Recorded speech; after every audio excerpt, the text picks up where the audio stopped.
Bonjour à toutes et à tous et bienvenue dans l'école du futur. Au programme aujourd'hui, d'abord l'objet de notre focus, comment utiliser au mieux les écrans à la maison, quelles sont les règles à adopter aussi et puis les conseils à suivre pour un usage maîtrisé du numérique à la maison. Voilà quelques-unes des questions que se pose notre partenaire, le Clémy, avec sa série La famille tout écran. On découvre un nouvel épisode dans un instant. Et puis elle a une idée derrière la tech, Milly Adey est avec nous aujourd'hui en plateau. Bonjour Milly. Bonjour. Quel va être l'objet de votre chronique? Aujourd'hui, on va aider son jeune à trouver sa voie professionnelle. Et on voit ça dans un instant. Mais d'abord, c'est notre grande question du jour. Comment prévenir les risques numériques touchant les adolescents? Que ce soit l'addiction aux écrans, l'exposition à des contenus choquants ou encore le cyberharcèlement. Ces sujets, vous le savez, sont des sujets absolument majeurs et ils touchent déjà bon nombre d'adolescents.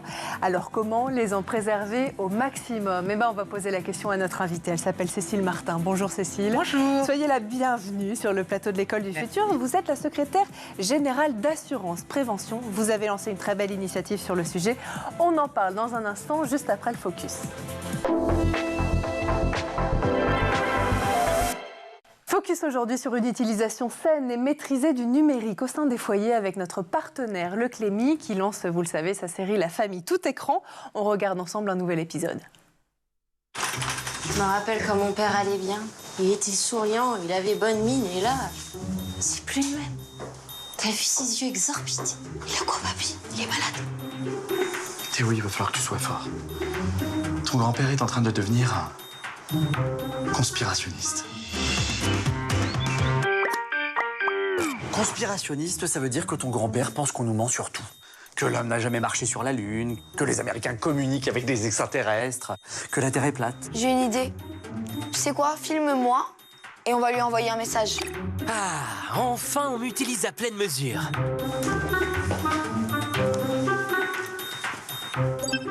Salut papy, ici la Terre, faut que t'atterrisses. Arrête de penser que les crocodiles gouvernent le monde les soirs de pleine lune. Ça, c'est mon fils. Arrête de croire n'importe quoi, parce qu'il existe plein de sites avec des vraies informations. C'est tout moi. Et si tu le fais pas, je vais venir chez toi et je vais changer ton mot de passe Wi-Fi. C'est vraiment ton fils, tout en mesure. Si vous voyez une information stupéfiante, choquante, bouleversante, méfiez-vous. Soyez malin et faites comme Théo. Prenez toujours le temps de croiser les sources d'informations. Et si vous avez un doute, ne partagez pas. Je viens de lire que les hommes chauves embrassent mieux que les autres. Ah ouais? Faut que je vérifie mes sources. Ce sont la fake news.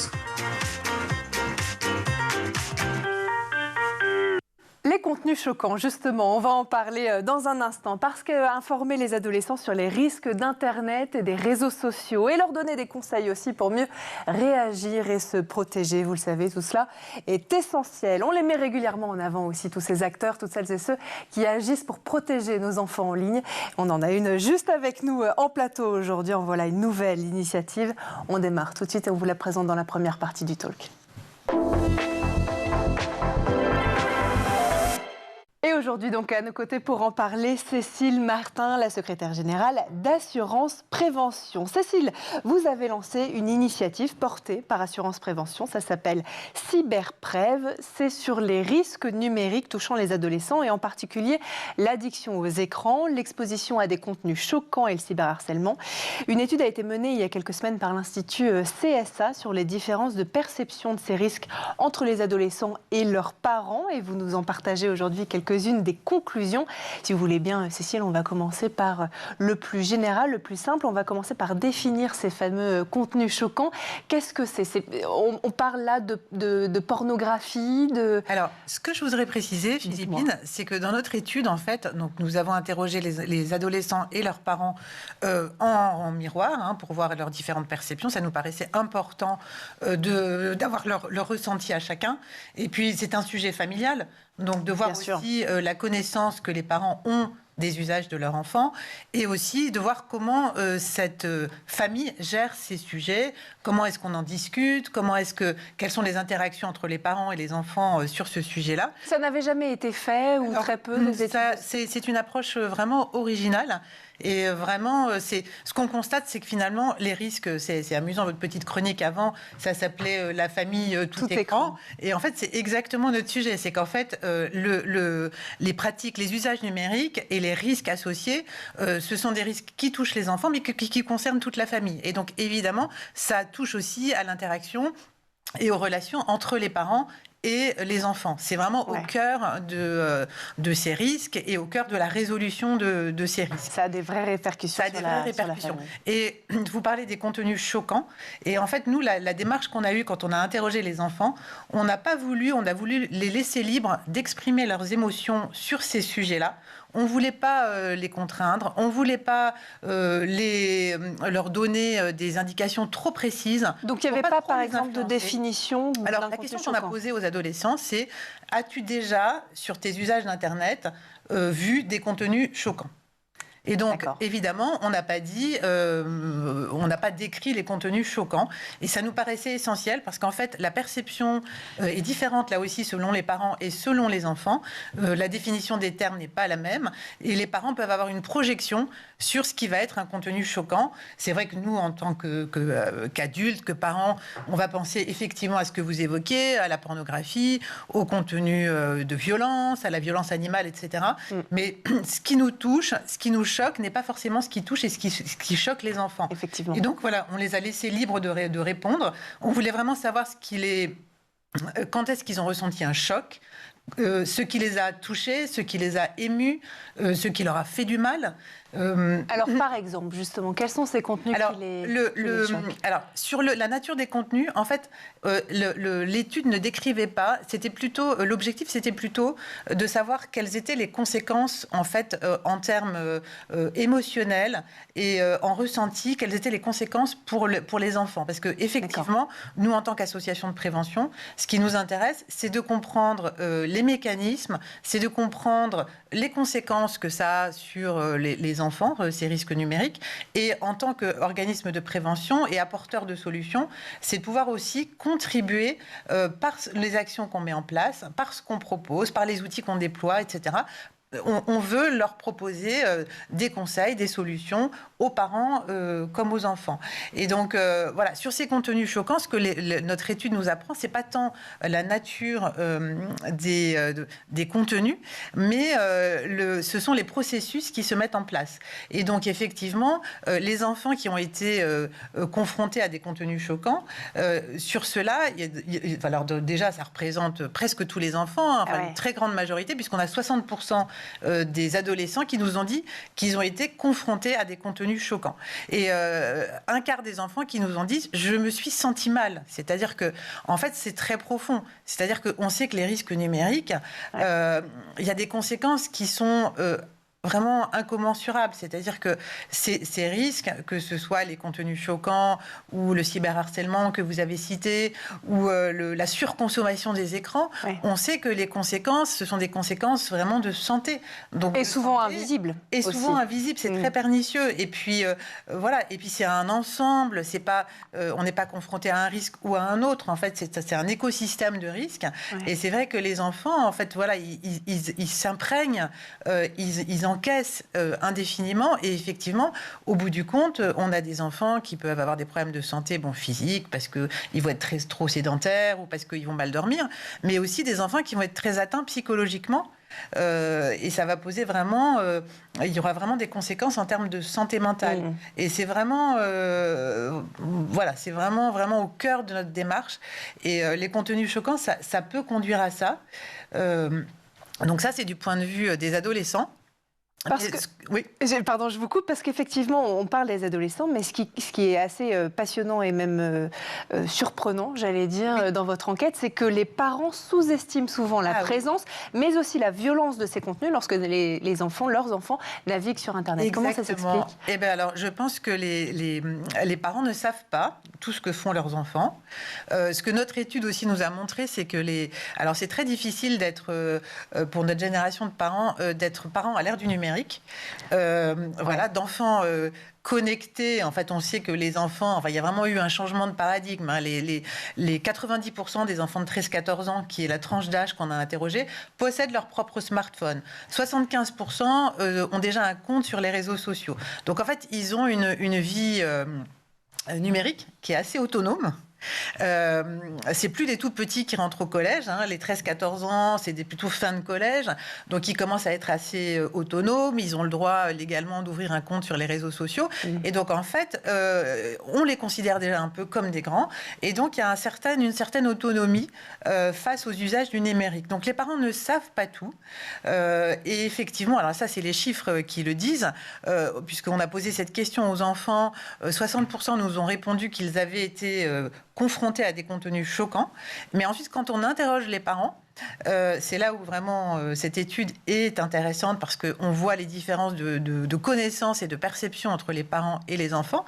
Les parents nous disent simplement à 29% que leurs enfants ont regardé des contenus choquants. Ah oui. Donc, je vous laisse voir la marge entre 29% et 50%. Elle est vraiment énorme. C'est-à-dire que les parents ne savent pas. Bien sûr. Et les parents, il y a un tiers des parents qui ne savent pas ce que leurs enfants regardent sur Internet. Alors, ils ne savent pas du tout. Et donc, voilà, c'est la porte ouverte à n'importe quel contenu. D'où le rôle, effectivement, de la prévention que vous faites avec le rôle de la prévention, mais ça, c'est vraiment aussi un enseignement de notre étude. Et c'est vraiment un point sur lequel je voudrais insister, c'est que, par exemple, sur ces contenus choquants que vous évoquez, le rôle des parents, même si les parents ne sont pas au courant de tout, ils ont un rôle prépondérant. Parce que les enfants, et ça c'est plutôt rassurant sur cette tranche d'âge de 13-14 ans, quand ils sont confrontés comme ça à des difficultés, alors on en parlera peut-être après, que ce soit du cyberharcèlement ou des contenus choquants, tout à fait. Ils ont quand même un réflexe, c'est d'en parler à leurs parents. Alors, on voit que les parents, les parents sont très angoissés. Hein. C'est-à-dire quand on demande aux parents quel est pour vous le premier risque numérique. C'est ce que j'allais vous demander. Ouais. Voilà. C'est quoi, c'est le cyberharcèlement? Alors non, justement, c'est l'exposition à des contenus choquants. D'accord. C'est vraiment ce qui fait peur aux parents. Donc les parents, ils ont peur, ils ont raison, parce que leurs enfants sont très exposés, et en fait, ils sont pas vraiment au courant. C'est un peu voilà. Mais du coup, les parents, comme ils sont très inquiets, ils vont anticiper. Ça va être un sujet de conversation dans presque toutes les familles. Hein. Je crois que notre étude montre qu'il y a 85% des familles où les contenus choquants sont un sujet de discussion. Donc là aussi, c'est un sujet, c'est très important parce que ça montre qu'il n'y a pas de tabou sur ces sujets-là. Et ce serait le pire qui puisse arriver. C'est que ce soit un sujet complètement tabou, que ce ne soit pas un sujet de discussion. Et donc le fait que ce soit un sujet de discussion, c'est plutôt rassurant. Le deuxième fait qui est rassurant, c'est quand les enfants ont vu un contenu qui les a vraiment heurtés, qui les a choqués, qui les a mis mal à l'aise, il y en a plus de la moitié qui vont voir en premier lieu leurs parents. Après les copains. Important. Et ça, voilà, c'est un autre. Voilà, c'est important aussi, mais d'abord ils vont voir les parents. Bon, pas toujours. Ouais. Pas toujours parce que, en fait, c'est là vous parlez des contenus choquants, et il y a un autre phénomène qui se produit sur les contenus choquants, c'est qu'en fait, alors on ne sait pas bien pourquoi, on a des idées, hein, mais les enfants qui ont vu des contenus choquants, vont pas tout le temps en parler à leurs parents. Alors, ce que je vous propose. Suspense, c'est qu'on en parle et vous nous donnez la raison juste après le petit tour du côté de la Planète Tech, ok? Parfait. On fait ça? Allez, on fait le tour du côté de la Planète Tech. Images et vidéos, c'est le Zap et c'est l'œil de Jean Martineau.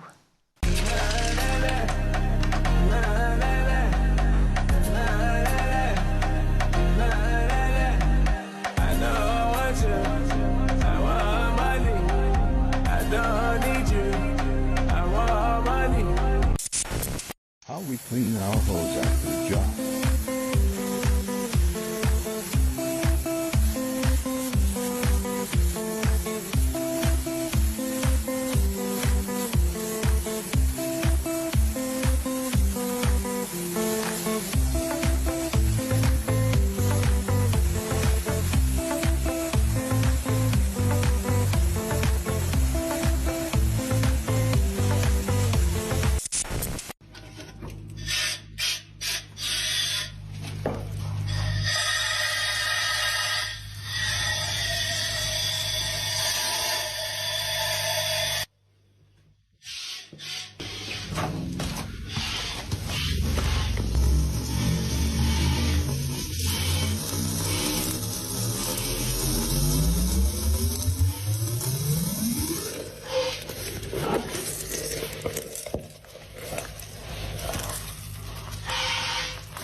retour toujours sur le plateau de l'école du futur et en compagnie de notre invitée Cécile Martin, la secrétaire générale d'Assurance Prévention. Mais juste avant de reprendre nos discussions passionnantes, Cécile, on va laisser place à la chronique de Milly Adaé qui a une idée derrière la tech.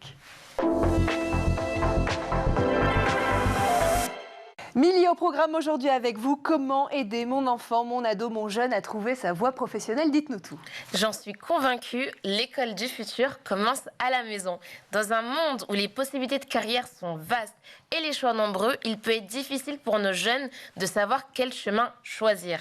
Aujourd'hui, nous allons explorer la méthode RIASEC de John Holland et voir comment elle peut être utilisée pour guider les jeunes dans leur parcours professionnel. Alors moi, je veux tout savoir. Est-ce que vous voulez bien nous expliquer justement le fonctionnement de cette fameuse méthode de John Holland et comment elle fonctionne? Absolument. La méthode RIASEC, développée par le psychologue John Holland, est basée sur l'idée que les personnes ont tendance à être attirées par des carrières qui correspondent à leurs intérêts, leurs aptitudes, leurs valeurs personnelles. RIASEC, c'est un acronyme qui correspond à 6 types de personnalités professionnelles et en utilisant des évaluations, des outils basés sur ces types de personnalités, les jeunes peuvent mieux comprendre quelle carrière pourrait correspondre le mieux à leur profil. Suspense, roulement de tambour, Milly, quels sont ces 6 types de personnalités? Donc chaque profil est associé à des intérêts spécifiques et à des compétences particulières. Donc je vais vous partager les 6 types. Il y a le profil réaliste, c'est des types de personnes qui aiment le concret, la pratique et sont souvent attirés par des métiers techniques ou manuels. Les investigateurs, ils ont soif de connaissances, ils aiment analyser et résoudre des problèmes. Comme les métiers scientifiques et de recherche leur conviennent parfaitement, on a les artistes qui sont créatifs, expressifs, cherchent à s'exprimer à travers des formes d'art. On a le type de personnalité sociale, c'est des personnes qui sont coopératives, c'est des personnes qui sont empathiques, qui aiment aider les autres. On les retrouve souvent dans des métiers sociaux et de services. On a le côté entrepreneurial, très à la mode. C'est des personnes qui sont persuasives, qui aiment les défis et qui cherchent à diriger. Et souvent, on les retrouve dans des postes de management et de vente. Et enfin, on a le type de profil conventionnel. C'est des personnes qui sont organisées, qui respectent les règles. Ils aiment la précision et les métiers administratifs ou encore comptables sont adaptés à leur personnalité. Bon, on va réfléchir toutes les 3 à quel est notre profil. Concrètement, en attendant, comment cette méthode, justement, Milly, aide nos jeunes, nos adolescents à explorer leurs intérêts et leurs aptitudes professionnelles? Donc, la méthode RIASEC propose une série de questionnaires et d'activités conçues pour aider les jeunes à identifier leurs intérêts dominants et leurs forces personnelles.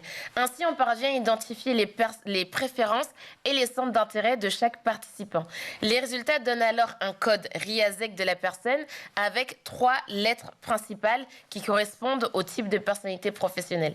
Par exemple, un jeune qui obtient un score élevé dans la catégorie sociale pourrait être attiré par des métiers dans la santé, l'éducation ou le service à la clientèle.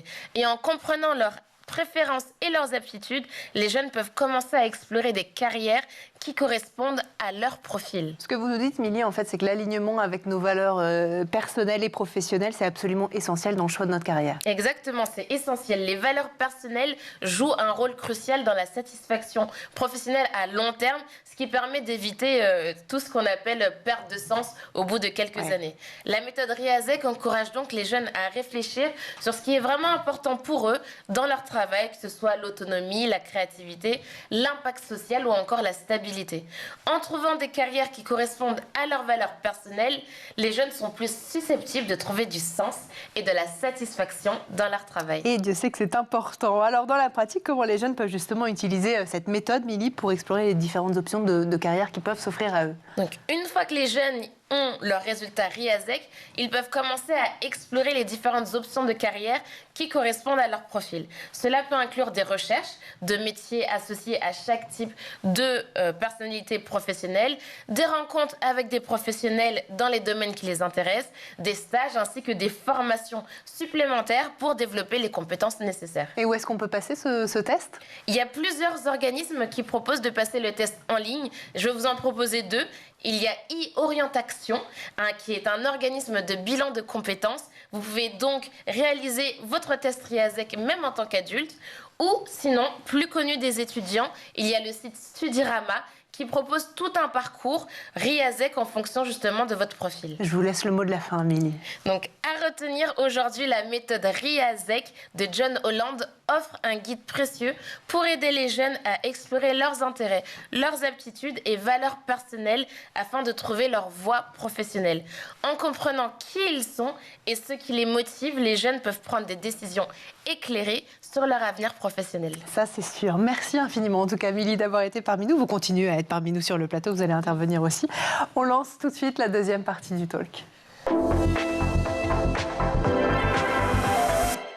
Et on continue à parler prévention, sensibilisation notamment aux risques numériques et aux réseaux sociaux aussi avec notre invitée Cécile Martin, secrétaire générale d'Assurance Prévention. Juste avant que je vous coupe pour lancer à la fois le tour de la planète tech et puis la chronique de Milly, Cécile, et je m'en excuse, on parlait du cyberharcèlement, fléau national, surtout en France. L'actualité nous le rappelle un peu malheureusement tous les jours. Vous nous disiez que les parents ont peur justement de ces risques numériques, de ces contenus choquants dont vous nous avez parlé en première partie. Ils ont peur, peut-être aussi parce qu'ils sont nombreux à exprimer des craintes, leurs enfants, à exprimer des craintes d'être un jour eux-mêmes victimes de cyberharcèlement. Peut-être aussi qu'ils limitent pour cette raison le temps qu'ils passent sur les réseaux sociaux. C'est ce qu'on apprend en tout cas dans votre étude. Cette peur aussi d'être à son tour victime de cyberharcèlement. Alors, sur le cyberharcèlement, là, vous avez employé le terme de fléau. Et je pense qu'effectivement, c'est le terme qui correspond le mieux au cyberharcèlement. Donc le cyberharcèlement, c'est un des risques qui est, on va dire, déjà très connu, heureusement, qui est déjà bien pris en charge par l'éducation nationale. C'est vraiment une cause nationale. Ouais. Dans les établissements, il y a des processus qui sont mis en place, il y a une très grande vigilance des enseignants, des chefs d'établissement, etc. Mais ça n'empêche pas le péril de se produire. Et c'est vrai que c'est une crainte qui est vraiment partagée par les jeunes et par leurs parents. Ce qui est vraiment intéressant et différent, c'est que les jeunes, eux, en fait, ils connaissent le cyberharcèlement parce que si eux n'ont pas été victimes, ils connaissent forcément. Ils ont un copain qui a été victime de cyberharcèlement. On est tous concernés. Il n'y a pas de risque zéro. Les risques numériques, ça c'est vraiment... Tout à l'heure, je parlais des risques en disant que c'était au sein des... Enfin, que c'était un risque familial, mais c'est un risque qui touche tout le monde, en fait. Si on n'est pas touché soi-même, ce sera son frère, ce sera sa sœur, ce sera son copain. Donc, il y a vraiment, pour tous les jeunes, c'est vraiment un risque qui est présent et ils en sont conscients, ils en ont peur. La moitié des jeunes, en fait, ont peur d'être cyberharcelés. Ouais. Et les faits montrent qu'il y a 36% des jeunes qui ont été cyberharcelés. Mais les parents, ce qui est un peu différent, c'est que oui, ils ont très peur que leur enfant soit cyberharcelé, pour 70% d'entre eux, mais ils ont aussi peur que leur enfant devienne cyberharceleur. Et ça... c'est plus surprenant. Alors, et c'est une prise de parole rare aussi. Mais ça nous montre que, en fait, le cyberharcèlement, non seulement c'est un fléau, mais que c'est très complexe, c'est multiforme. Et qu'il y a une porosité vraiment entre le cyberharcèlement en tant que victime et en tant qu'auteur. Et quand on interroge les jeunes qui ont été cyberharcelés, un tiers nous avoue qu'eux-mêmes, ils ont participé à des actes de cyberharcèlement. Donc, on s'aperçoit qu'effectivement, alors qu'est-ce qui est le début de quoi? Est-ce qu'on ne le saura jamais? Mais en tout cas, on voit qu'il y a un lien très fort entre les deux et que c'est ça qui rend les choses encore plus complexes et encore plus difficiles à démêler et à traiter en quelque sorte. Et là aussi, bon, il y a pas mal de solutions. On est apporteur de solutions, c'est ce que je disais. La discussion au sein des familles. C'est vraiment fondamental. C'est important d'avoir cette conscience, en tout cas quand on est parent de jeunes ados, d'avoir cette conscience que les risques numériques peuvent les toucher, vont toucher leurs enfants. Et donc en prévention, la première méthode, c'est la discussion. Et là aussi, c'est rassurant parce que notre étude montre que la famille, pour les ados, c'est vraiment le lieu de confiance. C'est le premier cercle de confiance. Ouais. Et donc, en fait, en prévention, et il ne faut jamais baisser les bras quand on est parent. C'est-à-dire que même si les enfants n'ont pas envie d'en parler, il faut mettre ça au menu des discussions familiales et puis instaurer un climat de confiance pour que les enfants aient le réflexe, quand ça leur arrive, d'en parler aux parents. Voilà. Tout à l'heure, Philippine, vous aviez parlé des contenus choquants. Oui. Et en fait, on sait que les enfants n'en parlent pas toujours à leurs parents quand ils en ont vu parce qu'ils ont un peu peur. ils ont un peu honte et qu'ils n'ont pas forcément, en fait, les enfants, les ados, on sait qu'ils aiment bien le risque et donc parfois ils contournent un peu les règles. Bah oui. Et donc quand ils sont allés voir un site où ils n'avaient pas vraiment le droit, à un moment où ils n'avaient pas vraiment le droit, ils n'osent pas toujours en parler. Alors justement, il faut en parler et pour les aider justement à aider la discussion au sein des familles, pour accompagner les adolescents aussi, vous avez lancé cyberpref.fr qui regorge de conseils pour mieux réagir, pour se protéger aussi, pour lancer la discussion. C'est quoi? C'est des conseils, des jeux, des quiz, des ressources? Alors, en fait, notre campagne Cyberprev, elle a plusieurs volets. Donc, il y a le site Cyberprev que vous évoquez. Donc, c'est une mine d'informations, de conseils. C'est très ludique. Il y a des quiz qu'on peut faire. Il y a des petites vidéos qui mettent en scène les 3 risques qu'on a choisi d'étudier. Mais c'est, je dirais, un volet c'est pour les enfants, mais c'est aussi beaucoup plus largement pour leurs parents et pour les enseignants. Pourquoi pour les enseignants? Parce que nous avons conçu, il y a un espace enseignant, et nous avons conçu 3 ateliers spécifiques pour les enseignants. Et donc, dans ces ateliers, sur chacun des 3 thèmes, cyberharcèlement, contenu choquant, addiction aux écrans, il y a un outil de médiation qui permet aux enseignants de passer 1 heure d'atelier avec leurs enfants sur l'un de ces risques. Et donc, voilà, il y a tout un kit pour les adolescents, pour les enseignants, pardon. Et pour les ados, ça je le dis, il y a, en plus de ce site, nous avons créé avec un mangaka un webtoon, qui est vraiment dans les codes des jeunes pour les jeunes. Un webtoon qu'on explique pour ceux qui ne connaissent pas forcément. C'est comme un manga, mais spécifique pour les téléphones. Donc ça, c'est avec un défilement vertical. Et en fait, ce webtoon met en scène un groupe d'amis de 5 jeunes. Et donc, en fait, ça les suit dans leur quotidien au collège. Donc vraiment, ils sont fous de skate. Donc ça va montrer leur préparation à la compétition de skate. Mais surtout, donc c'est très amusant, c'est vraiment, il y a du suspense, etc. On se demande s'ils vont gagner la compétition, mais on se rend compte aussi au fil du webtoon qu'ils sont confrontés à différents risques numériques. Et ce qu'on veut montrer, c'est on veut intéresser les jeunes, on veut les distraire, on veut les séduire, et on veut aussi leur montrer que les risques numériques, ce sont des risques du quotidien, puisque dans leur quotidien de jeunes, ils rencontrent ces risques numériques. Bien sûr. Donc les risques numériques, ils sont nombreux, ils sont partout, ils font partie du quotidien, et ça, il ne faut pas le nier. Mais par contre, il y a des solutions de prévention. En parler. Si on est parent, ça peut être aussi, après discussion avec les jeunes, puisque c'est plus des tout petits, la mise en place d'outils. Et puis, voilà, c'est la famille, et en parler. C'est la clé. Et ne pas... enfin, voilà, ça n'est pas tabou, il faut en parler, il faut faire quelque chose.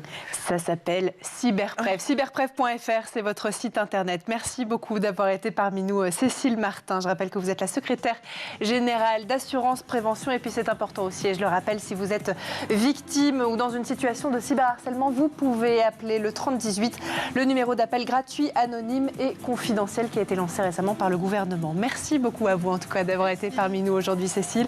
Merci aussi à vous, notre chroniqueuse du jour, Milly Adaé. Merci à vous de nous avoir suivis et puis nous on se retrouve dès demain à 12h30 sur School TV. Bonne journée.